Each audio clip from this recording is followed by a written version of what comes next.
Sean bienvenidos a otro episodio de Tripas de Gato. Aguantar malos tratos por amor es algo difícil de entender cuando no eres quien lo sufre. Por fortuna, todos tenemos la decisión de cuándo salir de una relación así, pero desafortunadamente no es tan fácil como parece.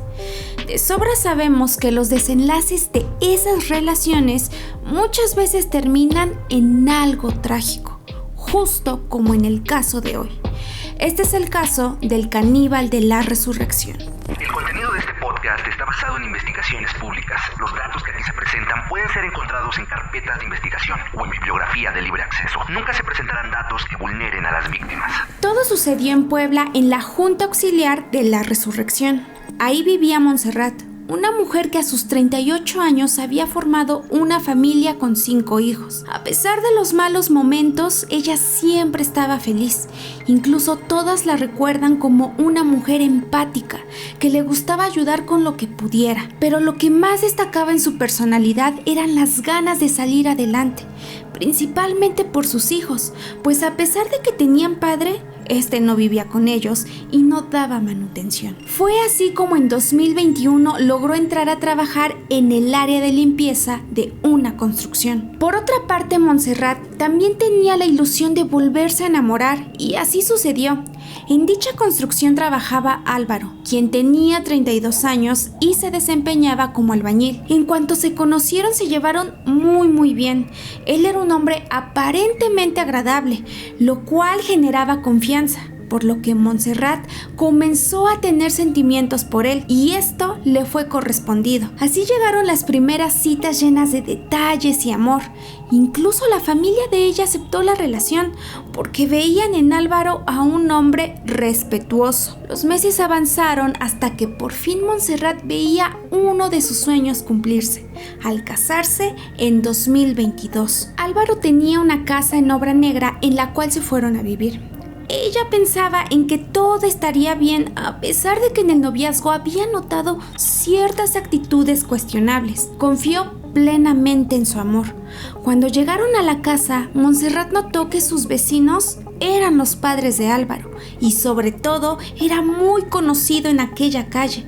Esto hizo que se sintiera aún más cómoda, pues ¿qué de malo podía tener alguien a quien la gente le hablaba bien? La calle donde vivían estaba desolada, rodeada de sembradíos y cerca de una barranca.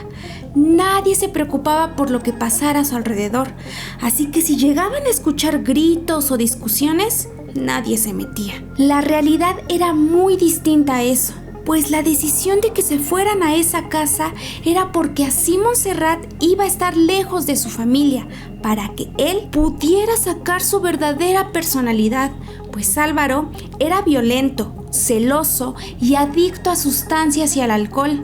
Esto último hacía que se transformara en un hombre sumamente agresivo. Montserrat estaba impactada por ese comportamiento, pero el miedo y la pena rápidamente se apoderaron de ella sin tener opción de pedir ayuda. Así que durante varios meses vivió de esta manera. Su madre rápidamente se dio cuenta de esto e intentó ayudarla, pero Álvaro sabía muy bien cómo manipularla. La tormentosa relación nunca tuvo tregua y aún así Montserrat trataba de seguir adelante por sus hijos, pero las cosas no mejoraban, pues Álvaro había sido despedido del trabajo, por lo que ella se convirtió en el único sustento de la casa. Y por si eso no fuera suficiente, lo poco que ganaba él se lo quitaba para pagar sus sustancias y le exigía cada vez más. Ella tenía miedo que se desquitara con sus hijos, así que trataba de evitar las peleas, pero su madre no se cansaba de hacerle saber que lo que él hacía estaba mal y era mejor que se separaran. Él ya ni trabajaba, ella era la que lo mantenía. Incluso, él exigía que le diera para su droga. Las peleas escalaron tanto que llegaron al punto que muchos temían. El 27 de junio de 2023, Álvaro estaba fuera de sí porque llevaba varios días consumiendo y esto lo había vuelto aún más violento. La forma en cómo se comportaba era aterradora. Para que imagines la magnitud de su comportamiento, en esa ocasión se atrevió a tomar un machete para hacerle saber a Montserrat que le haría daño. Esto fue lo que hizo que ella tomara la decisión definitiva de irse de la casa para siempre. Algo que nadie sabía es que Álvaro podía mostrarse intimidante, pero siempre se refugiaba en sus padres, a quienes obligaba a interceder en las peleas con Montserrat. Y esta vez no iba a ser la excepción, ya que ahora sentía que era en serio que no volvería a su lado. Sus padres, quienes solapaban estos comportamientos, el 28 de junio fueron a donde se estaba quedando Montserrat. Hablaron con ella por varios minutos y le dijeron que pensara muy bien las cosas, ya que lo mejor era que regresara con su esposo o las consecuencias iban a ser crueles. Sí, los señores se atrevieron a amenazarla para obligarla a volver con su hijo. Así que Montserrat, temerosa y sin otra opción, se fue con ellos. Lamentablemente en la mente de Álvaro había otro plan, y uno muy aterrador. El hombre, que seguía bajo efectos de sustancias, retuvo a Montserrat por varias horas, mientras le reprochaba y desquitaba su furia con ella, hasta que las cosas se intensificaron, y haciendo uso del machete con el que anteriormente la había intimidado, comenzó a agredirla brutalmente, ocasionándole heridas en varias partes del cuerpo, por lo que Montserrat perdió la vida. Álvaro, no satisfecho con eso, procedió a hacer actos inimaginables llenos de crueldad. Y es que la casa hablaba por sí sola, ya que era un completo desastre, con restos en varias zonas, de los cuales tomó algunos y metió en bolsas para abandonarlos en la barranca que estaba cerca de la casa. Pero eso no era lo peor, pues tomó algunas partes para ingerirlas como alimento, y por si no fuera suficiente, sin temor o remordimiento, agarró el cráneo y lo usó como cenicero. Lo que había hecho era impactante y parecía que no le importaba ni un poco. Y mientras eso sucedía, a la par, la familia de Montserrat no imaginaba lo que ya había pasado, ya que desde el 29 de junio habían perdido toda comunicación con ella, y desde ese día la estaban buscando, hasta que el 1 de julio su hija mayor recibió una escalofriante llamada. Quien estaba al otro lado de la línea era Álvaro, confesándole que había acabado con su madre de la peor manera y añadiendo todos los macabros detalles. La joven no sabía si creerle, así que inmediatamente le contó a su abuelo, y este a su vez dio parte a las autoridades. Fue hasta la madrugada del 2 de julio que la policía acudió a la casa de Álvaro con una orden para inspeccionarla, y desde que entraron se percataron de que en efecto era la escena de un crimen. Hay que destacar que en ese momento no había nadie en la casa. Dentro de las cosas que hallaron fue un altar a la Santa Muerte, objetos que tenían restos de sangre, restos óseos regados por varias partes de la casa y comida en la mesa. El olor era desagradable, y a pesar de que habían indicios, aún no podían confirmar si la víctima se trataba de Montserrat. Luego de estar en el lugar un par de horas, escucharon ruidos detrás de la casa, como si alguien estuviera caminando cuidadosamente para pasar desapercibido. Pero los ladridos de perros lo delataron, así que alertados corrieron a ver qué pasaba, descubriendo que era un hombre agachado con una bolsa negra de basura intentando enterrarla. El hombre era Álvaro, quien intentaba deshacerse de más restos, por lo que fue detenido inmediatamente.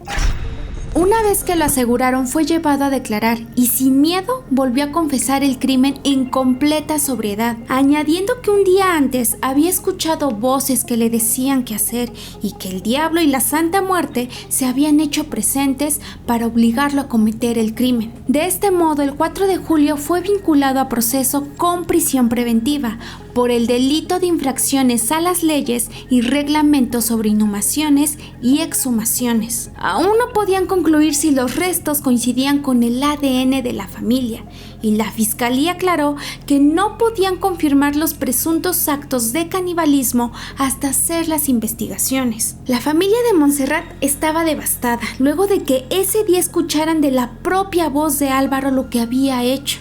La madre de Montserrat señaló que estaba sorprendida por la tranquilidad con la que él hablaba, respaldándose en sus creencias, porque según él tenía la protección de la muerte y siendo hasta prepotente. Parecía que nada le preocupaba. Lo vi muy tranquilo, a lo mejor estaba confiado de que su familia lo iba a sacar de ahí.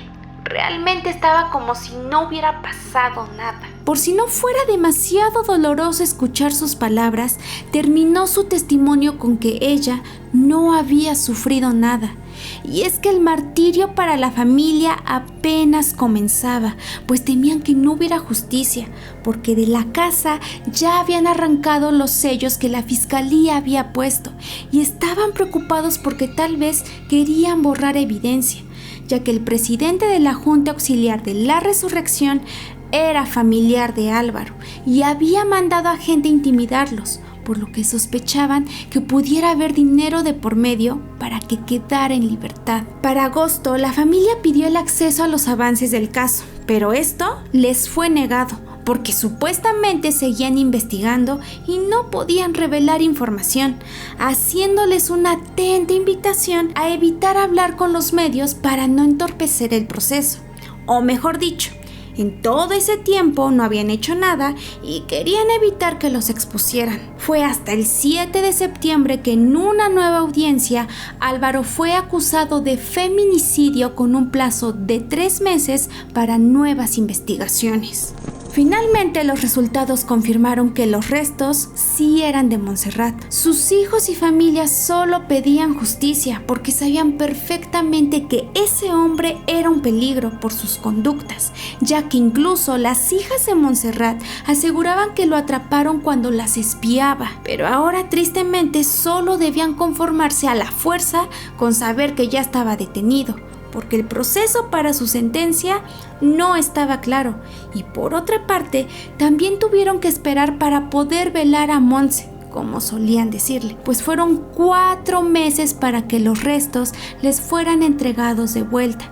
De hecho, cuando les dijeron que ya podían acudir a recogerlos el 2 de noviembre, les cambiaron la fecha, porque era día festivo, por lo que hasta el 4 de noviembre lograron que Monse volviera a casa con su familia para ser despedida dignamente. Ha sido un proceso muy largo, muy cansado y la verdad estresante, porque son 4 meses en los que no nos decían nada más que siguen las investigaciones, pero lo único que queríamos era que nos entregaran los restos. Luego de todo este largo y doloroso trayecto, se estipuló que en diciembre de 2023 se llevaría a cabo una audiencia más, pero al día de hoy, en pleno 2025, no se sabe nada al respecto, solamente que Álvaro fue trasladado al penal de Tepeji de Rodríguez y actualmente ahí permanece, en espera de que el juicio se retome. La familia de Montserrat sigue luchando porque el caso no quede en el olvido y se haga justicia, ya que los años han pasado y el tiempo para ellos se ha pausado desde aquel julio de 2023. Como sociedad, no hay que perder la vista a casos como este, porque la indiferencia es parte fundamental de muchas injusticias. Ojalá y este sea el año en que un poquito de luz llegue a la familia de Monse. Este fue el caso de Álvaro, el caníbal de la Resurrección. Y así llegamos al final de otro episodio de Tripas de Gato. Oigan, este caso que sucedió en Puebla, donde se graba Tripas de Gato también, en La Resurrección, muy sonado en su tiempo y algunos detalles muy oscuros, sobre todo en cómo ha sido el desenlace y que no ha tenido resolución este caso. Ojalá y este año haya actualización y si es así se las vamos a traer y les vamos a comentar todos los detalles. Si ustedes ya conocían este caso o tienen más información y son de Puebla también, no duden en dejar en comentarios sus opiniones para saber qué ha pasado o qué es lo que saben. Esperamos que esto pase pronto para la familia de Monse, pero sobre todo que haya justicia. Gracias a todos por ver este video, pero sobre todo 1000 gracias a nuestros ayudantes del maligno, ya que con su apoyo hacen posible estos videos. Y si ustedes quieren saber qué es esto de ayudantes del maligno, lo pueden hacer convirtiéndose en miembros del canal y tendrán beneficios exclusivos. Otra forma en cómo nos pueden apoyar es suscribiéndose al canal, activar la campanita para que cada vez que subimos cosas les avise YouTube y también dejando su me gusta. No se olviden de compartir todos nuestros videos para que tengamos más alcance y así lleguemos a más y más personas. Gracias a todos por su apoyo. Síganos en todas nuestras redes porque ahí subimos diferente contenido en cada una de ellas y sobre todo en Instagram, que vamos rumbo a los 4,000 seguidores. Nos ayudarían bastante si lo hacen y ya de paso se unen a nuestro canal de difusión porque ahí les contamos algunos chismes, adelantos y otras noticias. No se olviden de todo el contenido de Tripas de Gato, como estos casos, los archivos oscuros y casos de bolsillo, historias cortas por si tienen poco tiempo. Y de paso, si tienen ahí un tiempito, chéquense el PMBR Podcast, un podcast hermano de Tripas de Gato. A muchos les va a gustar. Sin más que decir, yo soy Beth y recuerden que lo esencial es invisible a los ojos.